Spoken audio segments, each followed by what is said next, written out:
நிறைய பேர் வீடியோ பார்க்குறீங்க, ஆனால் லைக்கே பண்ண மாட்டேங்கிறீங்க. ஆனால் தயவு செஞ்சு உங்களோட ஃபியூ மினிட்ஸ் ஸ்பெண்ட் பண்ணி ஒரு லைக் மட்டும் இந்த வீடியோக்கு போட்டுட்டு அதுக்கப்புறமா வீடியோவை பார்க்க ஆரம்பிங்க. உங்களுக்கு வேற எதனா ஒப்பீனியன் இருந்தால் அதை கமெண்ட்ல சொல்லுங்க. அதே மாதிரி சேனலுக்கும் மறக்காம சப்ஸ்கிரைப் பண்ணுங்க. வாங்க வீடியோக்குள்ள போகலாம். ஹைஜீனோட ட்ரெஷர் பாக்ஸை பாவு மூலமா மெடிக்கல் ஷாப் லேடி வாங்கிக்கிறா. அந்த பாக்ஸ்குள்ள ஒரு பென்ட்ரைவும் ஒரு என்வலப்பும் இருக்கு. அதை வச்சு யூனாவோட அப்பாவை மிரட்டுறா. அப்ப அதே நேரம் யூனாவோட அப்பா விசாரிக்கிறதுக்காக பார்க்கும் ஹெட் ஆபீசரும் அங்க வராங்க. ஆனா விசாரிக்க கூடாதுன்னு அப்பாவோட பிஏ வெளியிலே நிறுத்தி அடம் பிடிக்கிறான். இவங்களும் நீங்க ஒழுங்கு மரியாதையா தள்ளுறீங்களா இல்ல நான் வாரண்ட் கொண்டு வந்து செக் பண்ணட்டான்ட்டு கேக்குறான். உள்ள அப்பாவை மிரட்டிட்டு கரெக்டா அந்த நேரம் பார்த்து மெடிக்கல் ஷாப் லேடியும் வெளியில வரா. இவங்க என்ன பண்றான்னு இவங்க ரெண்டு பேருமே ஃபர்ஸ்ட் ஷாக் ஆயிடுறாங்க. ஆனா இவங்க வந்தது யூனோட அப்பாவை விசாரிக்கிறதுக்காக. அதனால அப்பாவை விசாரிக்க போயிடுறாங்க. அப்பாவுக்கும் தெரிஞ்சிடுது இவங்களுக்கு ஹைஜீனோட விஷயம் தெரிஞ்சிருக்கு, அதனாலதான் விசாரிக்க வந்திருக்காங்கன்னு. அப்போ எலெக்ஷன் டைம் ஹைஜனும் எங்க ரிலேஷன்ஷிப்பை பத்தி வெளியில சொல்லிடுவேன்ட்டு மிரட்டினா. அதனால அவளுக்கு நிறைய காசு கொடுத்தேன், அவளும் பொழைக்க தெரிஞ்ச பொண்ணு, காசை வாங்கிட்டு சைலண்டா ஒதுங்கிட்டா அப்படின்ட்டு சொல்றாரு. ஹெட் ஆபீசர் உடனே நீங்க காசு கொடுத்தீங்கல்ல அதுக்கான ரெசிப்ட் எதுனா இருக்கான்ட்டு கேக்குறான். இந்த மாதிரி காசு டிரான்சாக்ட் பண்ணது எல்லாமே வெளியில யாருன்னா சொல்லுவாங்களா, சைலண்டா முடிச்சிடணும், அதனால கையிலேயே கொடுத்துட்டேன் கேஷ்ன்ட்டு சொல்றான். ஹைஜன் உங்ககிட்ட இந்த காசை வாங்கிட்டு சைலண்டா ஒதுங்கிட்டா, அதனால பிரச்சனை எதுவும் இல்ல, ஒருவேளை அவ காசை வாங்காம இருந்திருந்தா அவளை நீங்க கொலை பண்ணிருப்பீங்கல்ல அப்படின்ட்டு கேக்குறான். இவன் இப்படி சடனா கேட்டோன்னே அப்பாவே ஒரு நிமிஷம் சைலண்ட் ஆயிடுறாரு. நீங்க ஹைஜீன் வெளியில இந்த விஷயத்த சொல்லிடுவான்ட்டு பயந்துதான் காசு கொடுத்துருக்கீங்க. ஹைஜீன் அந்த காசை வாங்கினாலா இல்ல நீங்க கொடுத்தீங்களான்னு எதுக்குமே ப்ரூஃப் கிடையாது. நீங்க அவளை வாய மூட ட்ரை பண்ணிருக்கீங்க, அவளும் கொஞ்ச நாள் வாய மூடி இருக்கா, அதுக்கப்புறமா காணாமையும் போயிட்டா. இப்படி ஒரு டவுட் எனக்கு வந்து தப்பு இல்லைல்ல அப்படின்ட்டு கேக்குறான். இப்படி அவர் அக்யூஸ் பண்ணோன்னே யூனாவோட அப்பாவும் இந்த ஊர்ல இருக்கவங்க எல்லாருக்கும் எங்க விஷயம் தெரியாதுன்னு நீங்க நினைக்கிறீங்களா, அவ சொல்லனாலும் ஊர்ல இருக்கவங்க எல்லாருக்குமே தெரியும். இந்த எலெக்ஷன்ல எனக்கு ஓட்டு போட்டு அசம்பிளிமேன் ஆக்குனது இந்த ஊர் மக்கள் தான். அவங்களுக்கு எல்லா உண்மையும் தெரிஞ்சாலும் அவங்க என்ன ஆக்கியிருக்காங்க. அதனால அவளை கொலை பண்ண வேண்டிய அவசியமே எனக்கு கிடையாது. சரி, சூசிக் ஃபெஸ்டிவல் டைம் அப்போ நீங்க எங்க இருந்தீங்க அப்படின்ட்டு கேக்குறான். அப்ப பிஸியா இருந்தேன், காரணம் எலெக்ஷன் டைம், அதனால நான் என்ன பண்றேன்ட்டு எல்லாமே ரெக்கார்ட் பண்ணி வச்சிருப்பாங்க, என்னோட பிஏ கிட்ட சொல்றேன், அவங்க தருவாங்கன்ட்டு சொல்றான். பார்க்கும் இந்த யூனாவோட அப்பாவோட ரெக்கார்ட்ஸ் எல்லாத்தையுமே செக் பண்ணிட்டு இவரோட ரெக்கார்ட்ஸ் ஃபுல்லாவே பார்த்துட்டேன். இவர் எலெக்ஷனுக்காக அங்க இங்கன்னு சொல்லிட்டே இருந்திருக்காரு. அதுவும் சூசிக் ஃபெஸ்டிவல் அன்னைக்கு லைவ் டிவிலே இருந்திருக்காரு.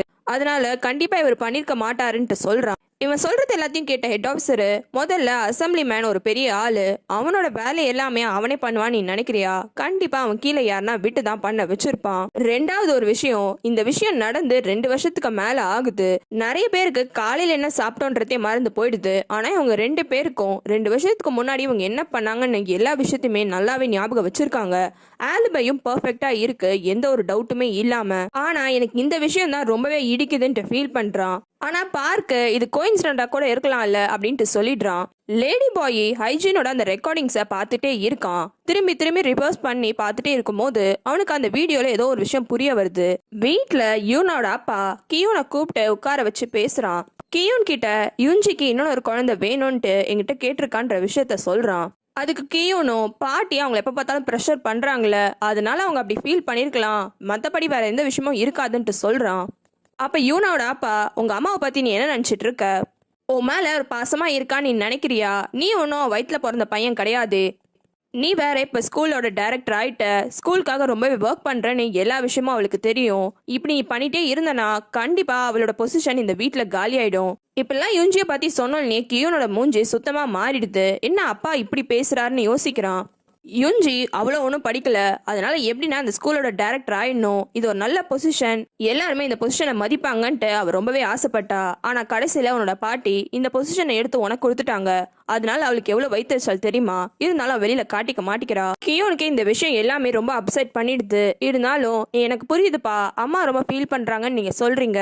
நானும் ஸ்கூல் விஷயத்துல ரொம்பலாம் முழுகாம வெளியில வந்துடுறேன். இதுதான் நானும் சொல்றேன், அந்த ஸ்கூல் எல்லாம் விட்டு தள்ளு, நீ பேசாம நம்ம கம்பெனிக்கே வந்து வேலை செய்யிட்டு சொல்றான். கியோனும் இந்த விஷயத்துக்கு ஒத்துக்கிறான். ஆனா அவனுக்கு ரொம்பவே மனசு கஷ்டமா இருக்கு. அங்கிருந்து எழுந்து போக பாக்குறான். கியூனா அப்செட் ஆகிதான் அங்கிருந்து கிளம்புறான்ற விஷயத்த அப்பா புரிஞ்சுக்கிறாரு. இதுல அப்செட் ஆகிறதுக்கு ஒரு விஷயமும் கிடையாது. ஸ்டீல் பிசினஸ் தான் நம்ம ஃபேமிலி பிசினஸ். என்னோட பையன் நீ, அந்த பிசினஸ் தான் நீ பார்க்கணும். புரியுதுப்பா, எனக்கும் அம்மாவோட எமோஷன்ஸ் எல்லாத்தையும் நான் மதிக்கிறேன், நானும் அதுக்கேற்ற மாதிரி நடந்துக்கிறேன். அதுக்கப்புறம் ஒரு விஷயம் கேட்கணும்னு நினைச்சேன், ஹைஜீன் கிட்ட இருந்து உங்களுக்கு ஏதோ பொருள் வரணும்னு சொன்னீங்களே, அது கிடைச்சிருச்சா அப்படின்ட்டு கேட்குறான். ஆனா அதுக்கு இவனோட அப்பா, அதெல்லாம் பழைய விஷயம், அதை பத்தி எதுக்கு இப்ப பேசுறேன்ட்டு சொல்லிடுறாரு.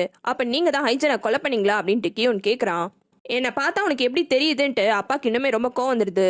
நான் கேட்குற விஷயம் உங்களுக்கு புரியுதா புரியலையா? ஹைஜினோட சாவுக்கும் உங்களுக்கும் எதனா சம்மந்தம் இருக்கா? அதுக்கு மட்டும் பதில் சொல்லுங்கன்ட்டு கியோனும் ரொம்ப கோவப்படுறான். ஆனா அதுக்கு யூனோட அப்பா கிட்ட வந்துட்டு, இங்க பாரு, கண்டிப்பா நான் அப்படி ஒரு தப்பை பண்ணவே மாட்டேன், உனக்கு அந்த மாதிரி ஒரு பேரையும் நான் வாங்கி தர மாட்டேன். அடுத்து ஹன்ஸோட வீட்டை காமிக்கிறாங்க. ஹன்ஸோ அவளோட அக்காவை பத்தியும் இந்த ஆக்சிடென்ட் பத்தியும் தான் நினைச்சு பார்த்துட்டே இருக்கு. அதுக்கப்புறமா அவளே ஹைஜின் கிட்ட பேசுற மாதிரி, ஒருவேளை நான் என் அக்காவா இருந்தா நான் என்ன பண்ணியிருந்திருப்பேன் அப்படின்ட்டு யோசிக்கிறா. அடுத்த நாளே காலையில அடாப்ஷன் சென்டருக்கு போயிட்டு எப்படி அடாப்ஷன் ப்ராசஸ்லாம் நடக்குதுன்றத விசாரிக்கிறா. இவரோட அப்பா அம்மா இல்லீகலா தான் இவரோட அக்காவை இவங்க ஃபேமிலியில சேர்த்திருப்பாங்க, எப்படி இல்லீகலாலாம் பண்றாங்கன்ற விஷயத்தையும் கேட்குறா. இல்லீகலா பண்றதுனா வெறும் குழந்தைங்களோட பேரை அவங்க ஃபேமிலி ரெஜிஸ்ட்ரியில ஆட் பண்ணா போதும், அப்படியே ஃபேமிலியில ஆட் ஆன மாதிரி ஆயிடும். மற்ற விஷயம்லாம் எனக்கு தெரியல, புரோக்கரை வச்சு ஏதோ பண்ணுவாங்க போல இருக்குன்னு அங்க இருக்க லேடி சொல்றா. இவங்க இப்படி பேசிட்டு இருக்கும் போது அந்த பில்டிங்கோட ஹால்வேல ஏதோ பிரச்சனை நடக்குது. உடனே ஹான்ஸும் அந்த லேடியும் போய் பாக்குறாங்க. அங்க ஒரு அம்மா, என்னோட குழந்தைய கண்டுபிடிச்சு கொடுங்க, எங்க என் குழந்தைய கொண்டு போய் வித்தீங்கன்ட்டு கத்த ஆரம்பிக்கிறாங்க. நிறைய பேர் வந்து அந்த அம்மாவை சமாதானப்படுத்தி கூட்டிட்டு போறாங்க. அப்படி போகும்போது அவங்க என் குழந்தைன்ட்டு ஹன்சுவை தான் பார்த்து கத்திட்டே போறாங்க. போனதுக்கு அப்புறமா அந்த லேடியும் இவங்க தான் அந்த கோஸ்ட் சைல்டோட அம்மா அப்படின்ட்டு சொல்றாங்க. ஹன்ஸுக்கு ஒண்ணுமே புரியல. இப்ப வந்தாங்கல்ல இந்த லேடி, இவங்க இங்க மட்டும் இல்ல, இந்த ஊர்ல இருக்க எல்லா அடாப்ஷன் சென்டருக்கும் போயிட்டு இதே மாதிரிதான் பிரச்சனை பண்றாங்க. இவங்க குழந்தைய 10 வருஷத்துக்கு முன்னாடியே இவங்க தொலைச்சிட்டாங்க, அன்னில இருந்து இப்படி ஆயிட்டாங்க. இவங்க மனநிலைமை சரியில்லாதனால அடிக்கடி இப்படிதான் எதுனா ஒரு அடாப்ஷன் ஏஜென்சிக்கு போயிட்டு இந்த மாதிரி பிரச்சனை பண்ணிட்டே இருக்காங்கன்ட்டு சொல்றா. அதுக்கப்புறமா ஹன்ஸோட அக்கா விஷயமா, அடாப்ஷன் ஏஜென்சியில் இவ்வளோதான் இன்ஃபர்மேஷன் தர முடியும், மற்ற டீட்டெயில்ஸ்லாம் நீங்கள் போலீஸ் கிட்ட போனீங்கன்னா தான் உங்களுக்கு கிடைக்கும். ஆனால் உங்கள் அக்காவுக்கு 30 வயசுக்கு மேலே ஆகும்னு சொல்கிறீங்க, அவங்க டீட்டெயில்ஸ்லாம் கண்டுபிடிக்கிறது கொஞ்சம் கஷ்டம் தான்ட்டு சொல்லி அனுப்பிடுறா. தேடி வந்த இடத்துலையும் அவ்வளவா இன்ஃபர்மேஷன் கிடைக்காதனால ஹன்ஸோ சோகமா அங்கேருந்து கிளம்புறா.